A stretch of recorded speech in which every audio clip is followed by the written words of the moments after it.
내년에 대한 이야기를 우리 나누고 오늘은 특별히 제자로서의 삶, 특별히 전도와 선교에 대한 이야기를 나누려고 합니다. 예수님께서 이 세상 가운데 심혈을 기울이신 것이 뭐냐고 물어본다면 하나는 바로 제자를 세우는 것이었습니다. 실제적으로 예수님께서 마지막 날 가장 심혈을 기울이신 건 제자 발 씻기시고 같이 식사하시는 것이 전부였습니다. 그래서 제자는 어떻게 보면 예수님의 공생의 기간 3년 반 동안에 함께 했고 그 함께 한 시간 동안에 예수님의 말씀도 듣고 예수님과 함께 사역도 하고 예수님이 말씀하시는 하나님 나라가 뭔지를 익히고 배웠던 것이죠. 그런데 제자들이 3년 반 동안 그 제자로서 살면서 예수님께 계속해서 강조해서 들었던 명령이 있다면 여러분 어떻게 생각하십니까? 예수님께서 특별히 제자들에게 하신 두 가지의 명령, 빼놓지 않고 마지막까지 하신 명령이 있습니다. 뭔지 아세요? 제자 발 씻으면서 서로 어떻게 하라고 했습니까? 서로 사랑하라고 했습니다. 그러니까 제자로서의 삶은 사랑하는 삶이다. 예수님께서 우리를 사랑하셨듯이 우리도 서로 사랑하는 것이 제자로서의 삶입니다. 그리고 뿐만 아니라 예수님께서는 계속해서 강조를 하시고 심지어는 나중에 부활하신 다음에 제자들을 만나고 맨 마지막으로 했던 말씀이 있는데요. 우리 함께 마태복음 28장 19절에서 20절 말씀을 같이 한번 읽어보도록 하겠습니다. 보여주시죠. 19절에서 20절 말씀 시작. 그러므로 너희는 가서 모든 민족을 제자로 삼아 아버지와 아들과 성령의 이름으로 세례를 베풀고 내가 너희에게 분부한 모든 것을 가르쳐 지키게 하라. 그러니까 제자는 누구냐? 사랑하는 사람. 제자는 누구냐? 한마디로 제자를 삼는 사람입니다. 제자를 삼는다는 것은 내가 예수님을 통해서 구원을 받고 예수님을 믿고 예수님처럼 살아가는 것처럼 나를 통해서 누군가 그 작은 예수를 만들어가는 것이죠. 그 작은 예수를 만들어 간다는 것은 당연히 두 가지가 있어야 됩니다. 어떤 것이죠? 전도를 해야 되죠. 복음을 전해야 되죠. 그리고 전도한 사람은 어떻게 합니까? 양육을 해야 됩니다. 그래서 교회의 세 가지 사명을 얘기하면 전도, 양육이 반드시 있어야 되고요. 이것을 빼놓고서는 절대로 교회라고 할 수가 없습니다. 그런데 여러분 아시겠지만 지금 전도가 잘 됩니까? 안 됩니까? 정말 더럽게 잘 안 됩니다. 교회 얘기만 나오면은 승질을 내는 사람도 있고 교회 얘기만은 손을 저는 사람도 있습니다. 그리고 이제 뭐 어떻게 됐냐면 교회가 정치하고 같이 돌아가기 시작했어요. 최근에 갑자기 부흥한 교회들의 공통적인 특징 여러 가지가 있지만 대세 교회들 특징 뭔지 아십니까? 정치 행위하고 종교 행위를 결부시킨 교회들이 최근에 굉장히 많이 뜨고 있습니다. 일산의 K교회 혹은 서울의 S교회 이런 교회들 보면 아예 목사님이 대놓고 극우를 합니다. 그래서 그 정치적 성향이 있으신 분들이 거기에 다 같이 모이는데 저는 정말 궁극적으로 궁금한 것이 거기에 모이시는 분이 다 정말 기독교 신자일까? 아니면은 정말 극우주의자라 저기에 모이는 걸까 하는 생각이 들 정도로 정치와 종교가 짬뽕이 돼버렸습니다. 그런데 제가 생각을 해봅니다. 예수님께서 전도를 하시는 방법은 그런 방법이 아니고 제자 삼는 방법은 그런 방법이 아니었습니다. 그런 방법이셨다면은 열심당 소굴로 들어가서 같이 싸우시던가 아니면은 로마에 기생하는 극우 정당인 일종의 대제사장 그룹에 들어가셨겠죠. 근데 예수님께서는 나사렛에서 태어나시고 변방에서 일하시고 그리고 오히려 가장 낮은 자들, 가장 가난한 자들과 함께 하셨습니다. 그 이유는 뭔가요? 정말 복음이 필요하고 하나님 나라가 필요한 사람들에게 그것을 전하기 위해서 예수님이 오신 것입니다. 전도라는 것은 어떻게 보면 우리가 당연히 이루어야 될 것인데 그렇다면 한번 질문해 보겠습니다. 요즘에 전도가 왜 안 될까요? 왜 안 될까요? 물론 교회가 교회답지 못하다 맞죠. 또 교회 목사님들 저지르는 행태 맞죠. 지금도 여전히 저지르고 있죠. 또 뿐만 아니라 교인들이라고 얘기해놓고는 TV에 나온 교인들이 여러분 아시면 온로비 사건부터 시작해서 다 무슨 같은 교회, 같은 출신, 같은 교파 이런 추태들이 우리가 보이면서 야 저러니 무슨 교회를 가겠어 라고 얘기합니다. 그런데 얼마 전에 이제 고신 총회에서 세미나를 하나 하면서 전도가 안 되는 이유에 대한 이야기를 했는데 이게 굉장히 눈여겨볼 만합니다. 전도가 안 되는 이유가 뭐예요? 전도하지 않는 데 있다는 겁니다. 이게 뭐냐면 이미 우리 안에 굉장히 패배주의가 팽배해 있다는 거예요. 그래서 이제 교회는 매력이 없어. 교회는 더러워. 교회는 사람들의 마음을 끌 수 없어. 복음은 이제 별로 인기가 없어. 이런 마음이 우리 마음속에 이미 패배주의로 내려앉아서 이미 하나님께서 그래서도 필요한 영혼들과 하나님께서 찾으시는 영혼이 있음에도 불구하고 그거를 우리가 이미 포기해 버렸다는 거예요. 그래서 이러한 전도에 대한 이 필요성이 있음에도 불구하고 코로나 이후에 전도하는 것이 계속적으로 줄어들고 있습니다. 전도 모임도 없어지고 중보 모임도 없어지고 그리고 새가족들을 위한 모임들도 점점 교회마다 사라지고 있어요. 교회는 그냥 자기의 바운더리에서 자기 지키는 정도의 굉장히 보수적인 모습을 보이고 있는 것이 오늘날의 상황이다, 이렇게 볼 수 있는데요. 그런데 여기에 대해서 이 최윤식 박사님은 이렇게 이야기를 하고 있습니다. 우리 같이 한번 읽어보도록 하겠습니다. 시작. 필자가 앞으로 한국 사회가 무신론과 이단의 나라가 된다고 예측한 것은 한국인에게 종교심이 사라져서가 아니다. 삶의 의미, 자기를 맡길 절대자를 찾지 못해서다. 잘못된 진리, 가짜 구원자를 만났기 때문이다. 과학기술이 영적 세계관을 지배하고 극단적 개인주의가 고착되기 때문이다. 이 모든 원인은 교회가 바로 서지 못했기 때문이다. 최윤식 박사는 지금 이 한국교회의 몰락의 위기, 그리고 한국교회가 정체되고 소위 말해서 한국교회 대신에 소위 말해서 무신론과 이단론자들이 소위 말해서 이 세상의 중심이 되어가는 이 상황을 정확하게 진단을 하고 있는데, 이것은 교회가 제대로 된 역할을 하지 못했고 교회가 교회답지 못했기 때문이라고 말을 하고 있습니다. 그러니까 다시 말해서 오늘날 우리가 교회를 제대로 세우기 위해서는, 하나님이 원하시는 참 소망하는 교회를 세우기 위해서는 무엇을 해야 되느냐? 교회의 본질을 다시 한번 따져봐야 돼요. 하나님이 왜 교회를 세우셨는지, 하나님이 왜 우리를 제자로 삼으셨는지, 우리를 통해서 하나님께서 도대체 무엇을 하기 원하시는지, 그리고 그 무엇을 하는 것이 이 땅 가운데 의정부에서 무엇을 하나님께서 어떤 일을 하시기 원하는 건지를 알기를 원하십니다. 그래서 우리는 오늘 이 전도를 도대체 어떻게 해야 되는지, 우리가 맡겨진 그 제자로서의 사명, 본질, 복음, 그리고 선교, 이걸 우리가 어떻게 감당해야 되는지를 좀 더 구체적으로 알아보려고 하는데요. 여러분, 예수님께서 승천하시기 전에 제자들을 이제 모으셨습니다. 그리고 제자들 앞에서 예수님께서 하늘로 올라가셨어요. 올라가시기 전에 마지막으로 하신 말씀이 뭡니까? 내가 너희에게 성령을 줘서 권능이 임하면 어떻게 해요? 유대와 사마리아와 땅 끝까지 이르는, 뭐라고 했어요? 내 증인이 되라고 했어요. 그러면 이제 선교라는 것은, 전도라는 것은 뭐냐? 순서가 있어요. 어떤 순서입니까? 유대, 그러니까 나의 주변, 나의 주위, 뭐 외미 혹은 뭐 이 호운동, 뭐 이것으로부터 먼저 이 복음의 영향력이 나타나야 되고, 이런 영향력이 나타남을 통해서 의정부시, 한국, 벗어나서 다른 세계, 열방, 이렇게 이어져야 되는 순서가 있는 것이죠. 그래서 전도와 선교를 얘기할 때, 특별히 우리 교회에서 전도와 선교를 얘기할 때는 지금 의정부시의 상황이 도대체 어떻게 돌아가고 있는지, 의정부시의 지금 영적인 상황과 선교적 상황은 어떻게 이해해야 되는지를 굉장히 주의 깊게 살펴볼 필요가 있습니다. 그래서 제가 이것을 살펴보려고 다 뒤져봤는데, 이런 자료를 가지고 있는 혹은 이런 자료를 발표한 사이트나 교회가 하나도 없더라고요. 아마 제가 오늘 지금 이거를 발표하면 의정부시 혹은 전체에서 최초로 제가 발표하는 거라고 저는 생각을 하는데, 없어요. 다 찾아봤는데, 다 찾았어요. 그래서 오늘 하루 종일 통계청 자료 뒤지고 무슨 뭐 중소기업청 자료 다 뒤졌습니다. 그래서 뭐 자세한 거는 앞으로 조금 더 자세하게 얘기를 할 텐데, 좀 오늘 전체적인 조망을 먼저 좀 하도록 하겠습니다. 자, 의정부 인구가 몇만 정도 됩니까? 5만, 6만. 그런데 지금 의정부 센서스에서 나온 통계는 2015년께 전체인데요. 2015년에 종교에 대한 조사를 했습니다. 그럴 때 의정부 인구가 41만이었어요. 고세 한 4, 5만이 는 건데, 그러면 41만 명 중에 종교적인 분표는 어떻게 되었을까? 다음 그림을 한번 보여주시죠. 예. 보시다시피 제일 많은 게 저기 보면 뭡니까? 무교입니다. 안 믿는 사람이 24만이 넘습니다. 그러니까 전체 인구의 한 60%가 무교 인구입니다. 그리고 많은 인구를 따져보면 개신교가 어떻게 해요? 8만 6천 정도 됩니다. 불교가 5만, 그리고 천주교가 3만 좀 못 되고요. 나머지, 저 이번에 놀란 게 유교도 있어요.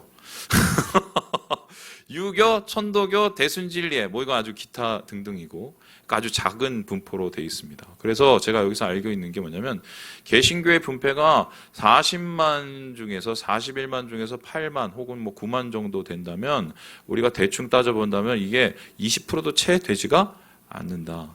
그러면은 의정부의 복음화율을 한번 따져보면 어떻게 됩니까? 전체 복음화율이 한 지금 20% 정도 보거든요, 우리나라. 그거보다 복음화율이 낮습니다. 그럼 의정부는 사실 다른 시도보다 어떻게 해요? 전도할 구석이 굉장히 많은 그런 지역이다. 이것을 우리가 알게 되죠. 자, 그렇다면은 교회 다니시는 분들이 있다면 지금 어느 정도로 분포가 되어 있나? 가담 그림을 보여주시죠. 보시다시피 이거를 제가 분포로 만들었는데 저기 누렇게 뚝 튀어나온 게 이제 개신교고요. 어느 정도 여러분 보이시죠? 20% 채 안 됩니다. 그러면 교인 중에 남자 여자 분포가 어느 정도 될까 봤더니 파란색이 여성, 노란색이 남성 보면 남성이 보통 한 4, 여성이 보통 6, 요즘에는 거의 7대 3 정도 되는데 의정부는 의외로 또 건실하대요. 그래서 남성이 한 보니까 40 몇 프로가 넘습니다. 한 45%. 그러니까 이거 보면은 의정부는 남성이 다른 지역에 비해서 어떻게 좀 활발하게 그래도 전도를 하고 있다 이렇게 볼 수가 있습니다. 그래서 이 상황을 보면은 의정부에 있는 상황, 특별히 호원동 상황은 더욱더 전도에 박차를 가야 되는 상황이 아직 여지가 많이 있다. 이건 뭐 당연하고요. 그래서 그렇다면 우리가 의정부의 선교를 어떻게 해야 될까? 세 가지를 위해서 제가 한번 얘기를 해봤어요. 우리 같이 한번 첫 번째 읽어보겠습니다. 시작!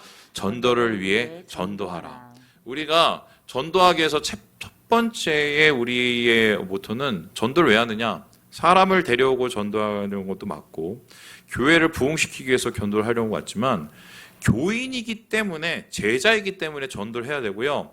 전도를 안 하면 제자도를 잊어버리기 때문에 전도를 무조건 해야 된다고 성경 그렇게 얘기를 하고 있어요. 근데 지금 이런 노력들이 교회에서 사라지고 있는 거죠. 우리 함께 바울의 이야기를 같이 한번 읽어보도록 하겠습니다. 시작. 고린도전서 9장 16절입니다. 시작. 내가 복음을 전할지라도 자랑할 것이 없음은 내가 부득불 할 일임이라. 만일 복음을 전하지 아니하면 내게 화가 있을 것이로다. 여러분 지금 바울로 따지자면 세계 곳곳을 다니면서 그 당시에 정말 복음을 전하고 교회를 세우고 하나님의 전도와 선교의 사명을 정말 불같이 감당한 사람입니다. 그러면 사람들에게 칭찬을 받고 사람들에게 자랑할 만한데 바울은 그것을 자랑하지 않습니다. 왜 자랑하지 않느냐? 나는 오히려 복음을 안 전하면 나한테 화가 있기 때문에 복음을 전했다는 겁니다. 이거는 선교하고 전도하는 것이 마땅히 제자의 의무이자 책임이자 생존하고 생명을 갖고 있다는 증거이기 때문인 거죠. 그런데 지금 여러분 아시겠지만 전도하는 분들, 전도에 대해서 열심을 가진 분들이 교회에서 점점 사라지고 있다. 제가 얼마 전에 한 성도님한테 그런 얘기 들었습니다. 목사님, 저희가 목사님 세운 것은 우리 교회에 부흥시켜달라고 세운 거예요. 이렇게 얘기를 하셨어요. 그 얘기가 맞죠. 그래서 맨 처음에 저 왔었을 때 기억하지만 바로 요 앞에죠. 우리 장로님하고 그때 서더리탕을 먹었나요? 서더리탕 먹으면서 장로님 우리 300명 교회 해봅시다. 막 이러면서 막 도원결이 뭐 이런 거 했었어요. 그래서 어떻게든지 300명을 만들자 했는데 물론 이제 그러면서 이제 교회가 좀 어느 정도 늘어나고 또 교인들도 많이 생겨나고. 근데 아시겠지만 우리 교회 왔다 가신 분들이 꽤 많습니다. 뭐 300명 더 넘어요. 훨씬 넘어요. 근데 정착이 대부분 안 됐어요. 그리고 지금 이제 남으신 분이 한 100여 명 되는 거죠. 왜 그런지 한번 생각을 해봤습니다. 그때 계속 생각했어요. 계속 생각했어요. 근데 그분하고 얘기를 하면서 내가 정답을 찾았어요. 그게 뭐냐? 목사가 부흥시킵니까? 예?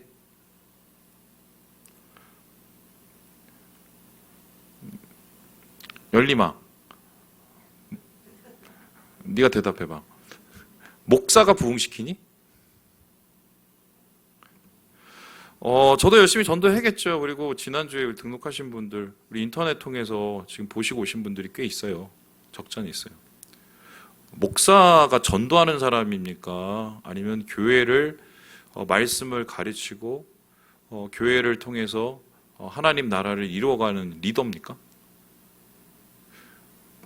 물론 뭐 목사도 전도 열심히 해야 되고 다 해야겠지만 목사가 사람 데리고 와서 부흥시키는 교회는 한계가 있습니다. 그렇죠? 자, 그러면 이제 질문을 해봅니다.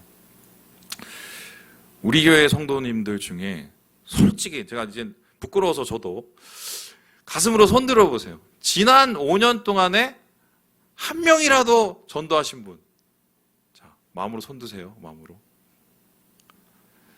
자, 그러면 그 다음에 또 질문하겠습니다. 이건 좀 더 심각한 질문인데, 지난 5년 동안에 한 번이라도 복음을 누군가에게 얘기했던 분 손 들어보세요. 마음으로. 자, 이제 마지막 질문을 해봅니다. 지난 5년 동안에 한 번이라도 교회 가자고 얘기했던 분.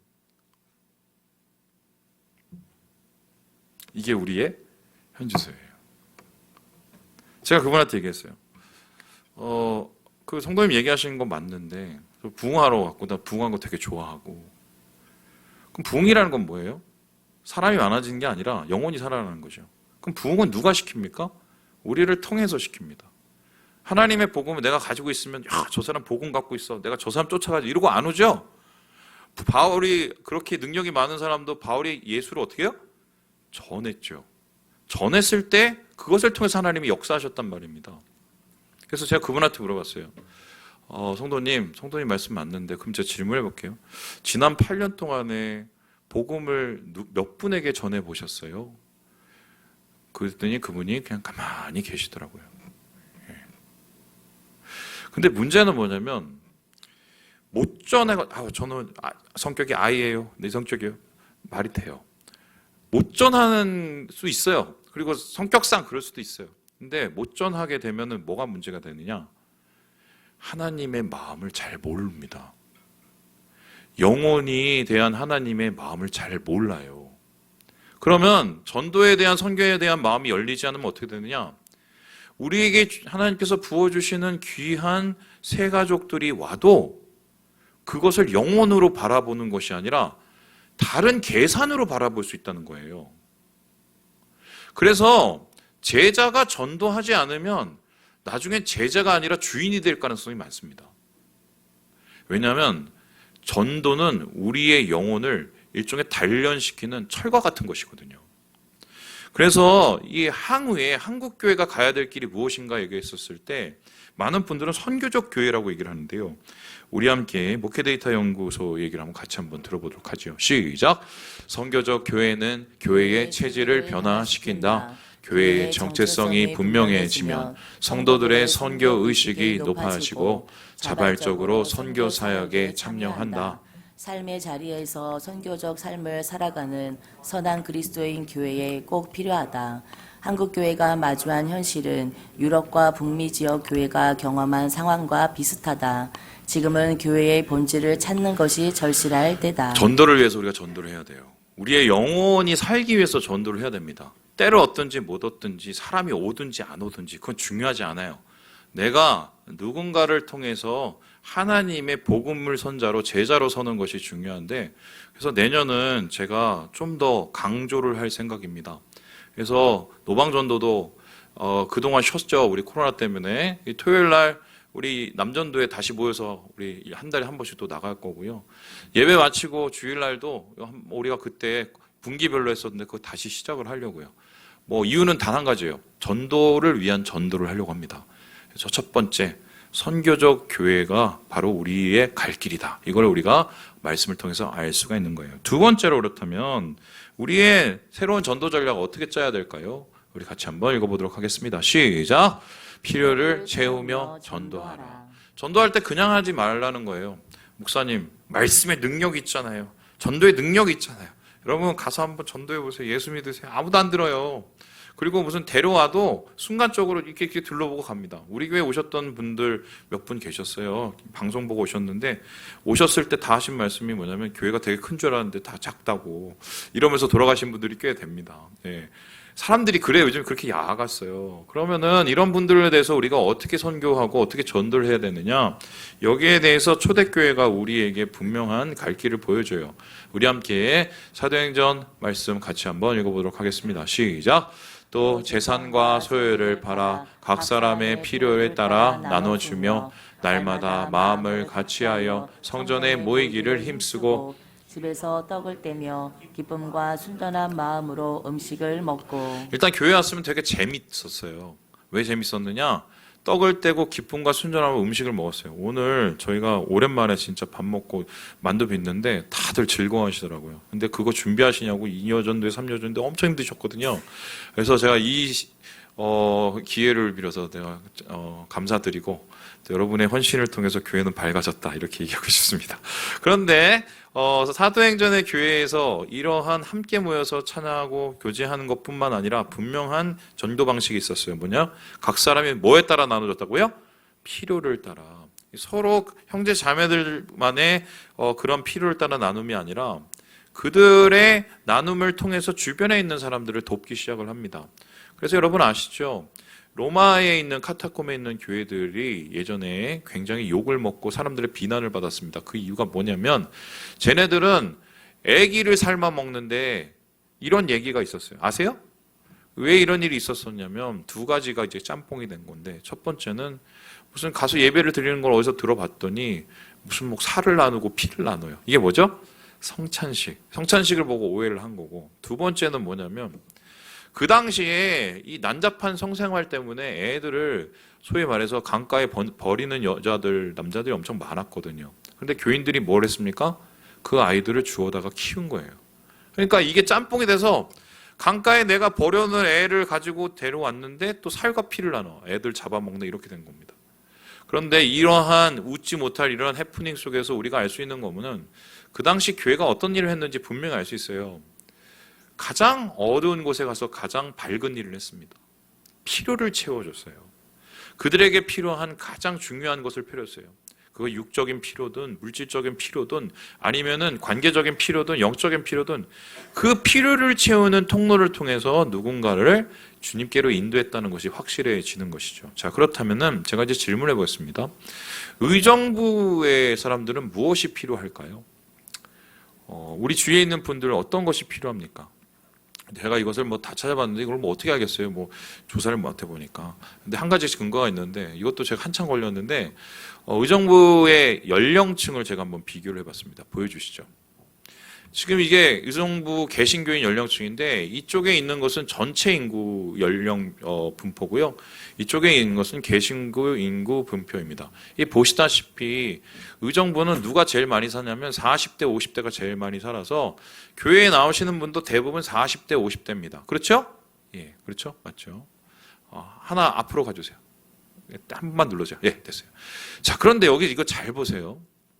여기 좀 특별해 보이는 부분이 있습니다. 40대, 50대 보면 거 말고 이쪽이 기독교인이라고 그랬죠. 자, 이쪽이 기독교인인데 자, 거기에서 유독 이렇게 많이 쑥 들어간 데가 있어요. 저기 보시다시피 30 그리고 20대 후반입니다.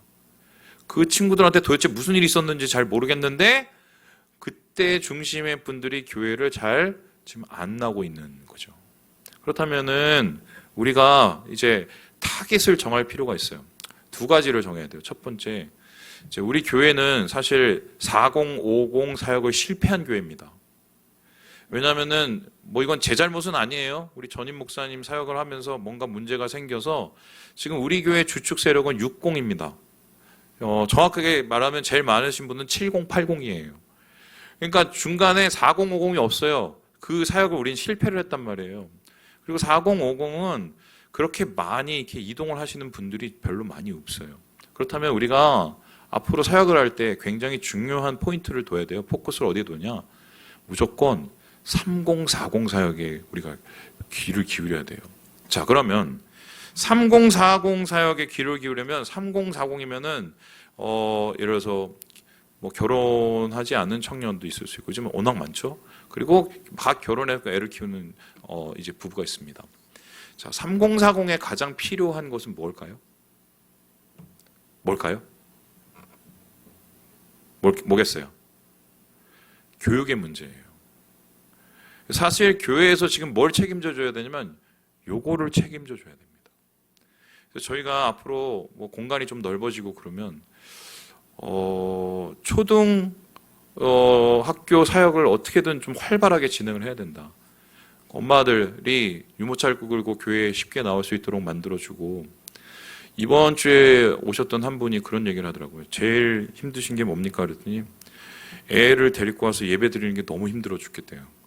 그래서 제가 그 얘기를 했어요. 그럼 우리 교회에서 앞으로 그런 사역을 주로 해야겠다.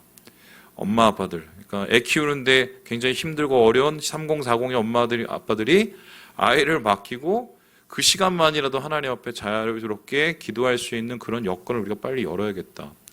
그것이 키즈 카페건 아니면 아이들을 위한 어떤 무슨 사역이건 간에 앞으로 내년은 그거를 좀 시작을 해보려고 해요. 그리고 이제 어느 정도 우리 너무 넓어지면 그런 걸 여력이 생길 거라고 생각을 하고요. 그래서 상공사공의 좀 필요를 더욱더 채우면 제가 또 우리 교회의 좀 미래를 우리가 생각하고 있지 않을까. 그래서 필요를 채워서 이분들이 그 필요 때문에 교회에 나오게 해서 그것이 접점이 돼서 우리가 선교를 할 때 하나님께서 그걸 통해서 역사해 주시지 않겠어요? 그래서 필요를 채우는 이 선교 방식, 전도 방식을 내년도에 하려고 합니다. 자, 그렇다면 마지막으로 우리 챙겨야 될 우리 새로운 전도 전략, 우리 뭘까요? 같이 한번 읽어보도록 하겠습니다. 시작. 잃어버린 양을 되찾아라. 전도를 위한 전도, 우리를 위한 생각이죠. 필요를 채우는 전도, 3040에 대한 전도. 그리고 마지막으로 뭐냐면 이게 가장 지금 코로나 위에 굉장히 절박한 전도인데요. 잃어버린 영혼들, 특별히 방학하고 있는 분들을 우리가 바라봐야겠다. 우리 함께 누가복음 15장 4절의 말씀을 같이 한번 읽어보도록 하겠습니다. 시작. 너희 중에 어떤 사람이 양 100마리가 있는데 그 중에 하나를 잃으면 99마리를 들에 두고 그 잃은 것을 찾아내기까지 찾아다니지 아니하겠느냐. 예수님께서 정말 이상한 셈법을 얘기하시죠. 99마리가 훨씬 더 크고 귀중한데 내비두고 한 마리를 찾아다닌다는 겁니다. 왜냐하면 잃어버린 자에 대한, 잃어버린 영혼에 대한 하나님의 마음이 얼마나 큰지를 나타내는 부분이죠. 여러분, 교회도 지금 코로나 기간 동안에 너무 많은 영혼들을 잃어버렸어요. 두 가지죠. 원래 믿음이 없으셨던가 아니면 교회에 대해서 굉장히 뭔가 실망하셨던가. 우리가 어느 정도의 부분을 채울지는 잘 모르겠지만 어쨌든 그 분들 중에 정말 복음이 필요하고 다시 주님께 돌아야 될 분이 저는 정확하게 있다고 생각하고요. 이들을 향한 우리 좀 여러 가지 계획을 짜서 좀 우리가 잃어버린 양 되찾는, 방학하고 있는 분들 이제 개학시키는 일들을 좀 해야겠다. 그래서 제가 요즘에 어떻게 하면 그걸 할지 계속 고민하고 있어요. 자, 그렇다면은 지금 어느 정도의 수준이 우리 교회의 상황일까? 이 다음 그림에서 보시죠. 가나안 성도의 비율이 보시다시피 29.3%입니다. 이게 최신 따뜻한 거예요. 그러니까 내가 교회 다닌다고 얘기하는 사람 중에 길거리에서 10명 중에 3명은 다 말만 하고 교회를 안 다니시는 분이다. 이런 분들을 위해서 우리가 뭔가 준비를 하면 내년에 이런 분들하고 접점을 찾아서 좀 이들을 다시 회복시키는 갱생 프로그램, 리콜 프로그램을 좀 하자. 그래서 좀 우리는 내년에 이것을 위해서 좀 최선을 다할 생각입니다. 말씀을 마칩니다. 제자는 사랑하고 전도하는 사람들이에요. 예수님이 가장 그것에 힘썼기 때문입니다. 우리에게 맡겨진 사명, 여러분 잃지 마시고 주님 안에서 이 선교와 영혼에 대한 전도에 대한 마음을 함께 품어 나가시는 새해 되시길 주님의 이름으로 축원합니다.